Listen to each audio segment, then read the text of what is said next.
Someone from church called us and told us that he noticed that the autumn olives are starting to ripen. So we're going today to pick autumn olives on the road that actually goes down to our church. And then Sarah's gonna come home and make some autumn olive jam for us. Adventure time!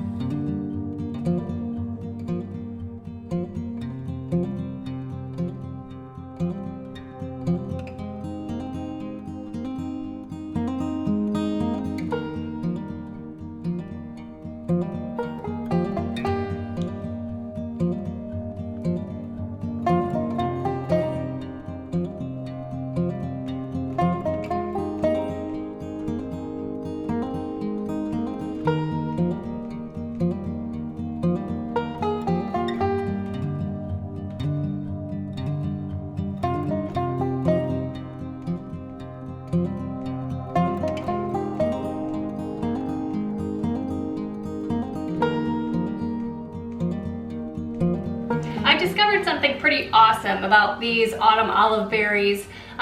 You know, after we had picked these, my intention was to make jam the very next day.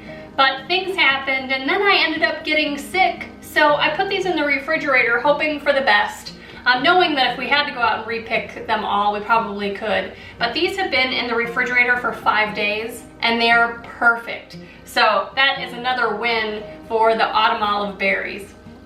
Now look at how gorgeous these berries are. The color is just magnificent. Now I think the color really is just in the skin, so we may lose this beautiful color when we go through the jam making process, but they really are beautiful.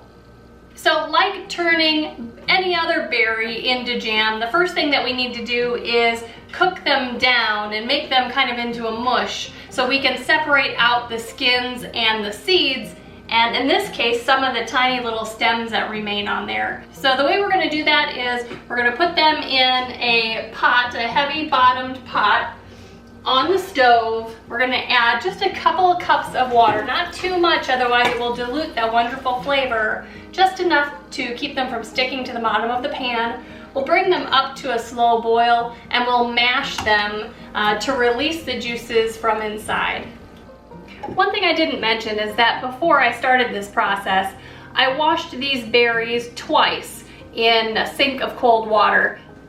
These are all nice and bubbly, and I think as many of them as I could squish with my potato masher, I already have. So the next step is to separate the juice out from the seeds and the skins and the little stems.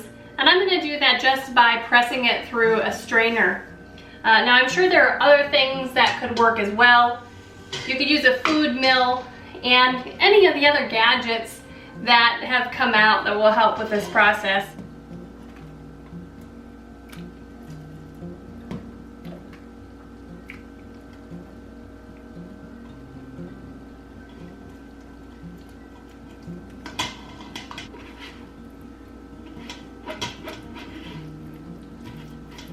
There's really good stuff hanging out underneath here. So I'm going to scrape some of that off so it drops into the pan before I take this out and put it in the compost bin.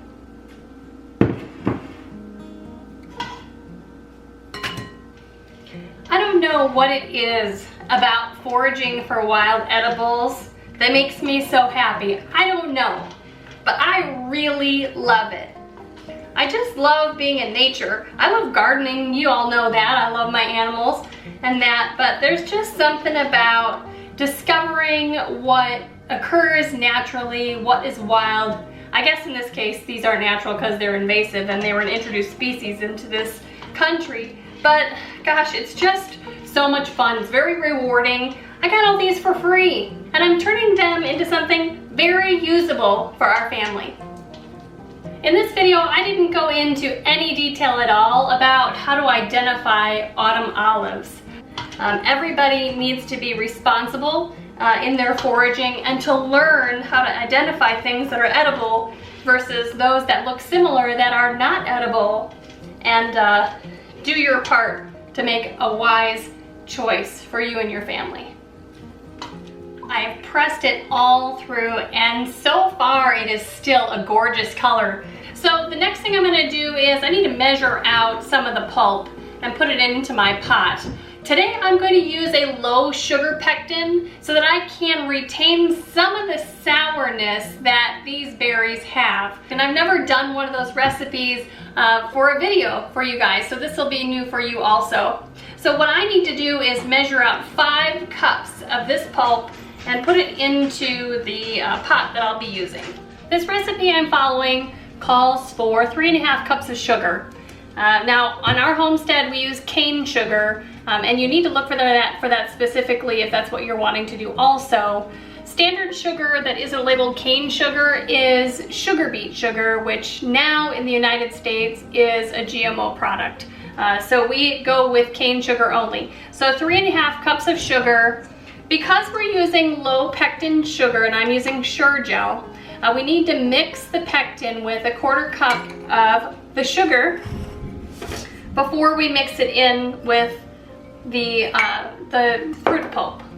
So I'm just mixing up that 1/4 cup of sugar with the low sugar pectin. And this recipe you use a whole box of the low sugar pectin.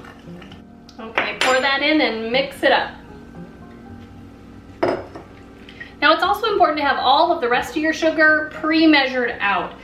When we get this on the stove and it's boiling, you don't want to have to be fumbling around measuring, and the sugar needs to be added, the rest of the sugar needs to be added all at once. So it's a good idea just to have it all pre-measured out so you don't have to worry about it while you're cooking.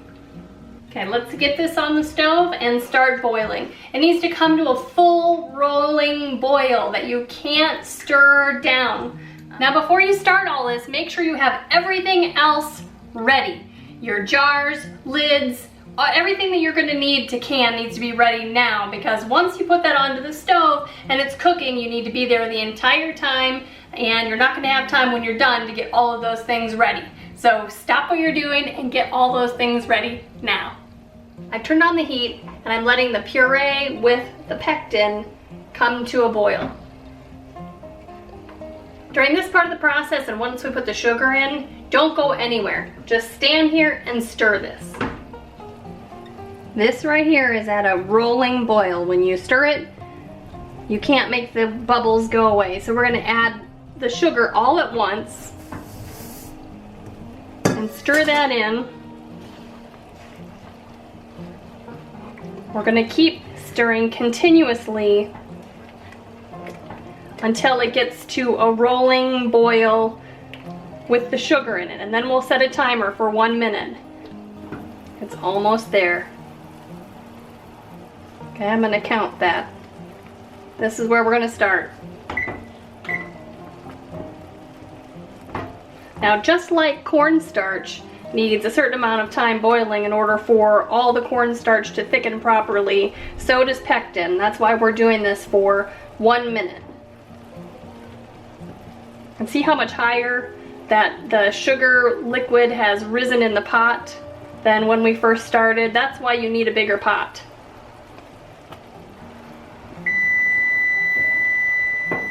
Okay, we're finished. Turn off your timer and turn off the heat. Now we can carefully carry this over to the counter and get ready to start filling our jars. Okay, let's get started canning. Got my jelly jars here. We're gonna fill these up to 1/4 of an inch to the top of the jar.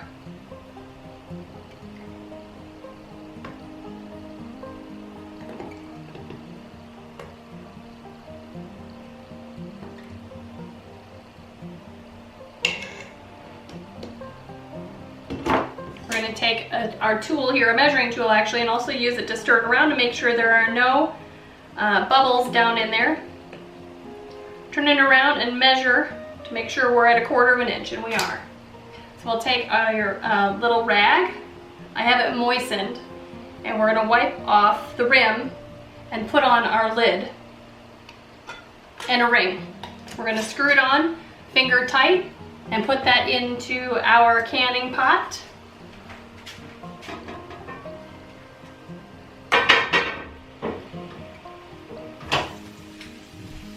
And we're going to continue doing that until all the jars are filled, or until all of this jam is all gone.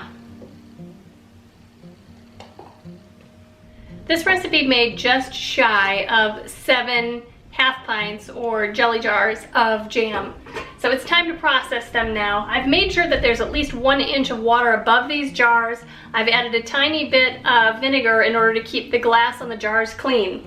I'm going to turn this on, and when the water reaches a full boil, I'll set a timer. Now, jams should be processed for 10 minutes, but because of our elevation above 1,000 feet above sea level, I'm going to add another 5 minutes.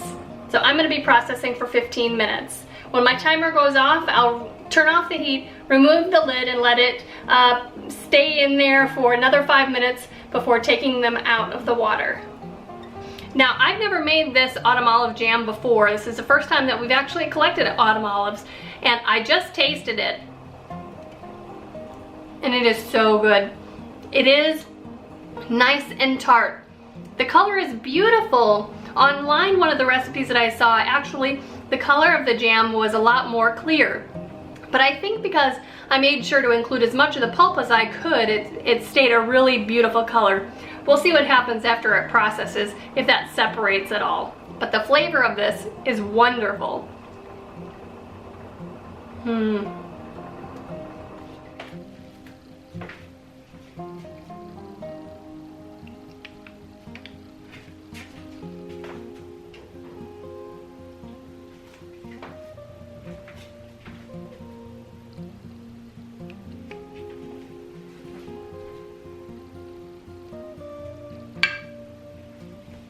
Well, Kevin and I both agree that these are a winner. We are excited to try them on Kevin's homemade bagels, which we absolutely love, and he did a video on, and on our family's favorite oatmeal pancakes, which are a really dense oatmeal and egg pancake that we eat around here on the homestead for breakfast a lot. We have videos on both of those, and I'll make sure to include those in this video. You guys, thanks so much for stopping by the homestead while we forage for edibles and turn them into usable food for our family. If this is the first time that you're visiting our homestead, right now is the perfect time to hit the subscribe button below. For all you traditionalists who come back for all new videos 5 days a week, thank you so much. We appreciate you guys. And don't forget to share this on your social media. Anybody that you know who likes to forage and likes wild edibles, this is a perfect video for them. Until next time, thanks so much for stopping by the homestead. Take care and God bless.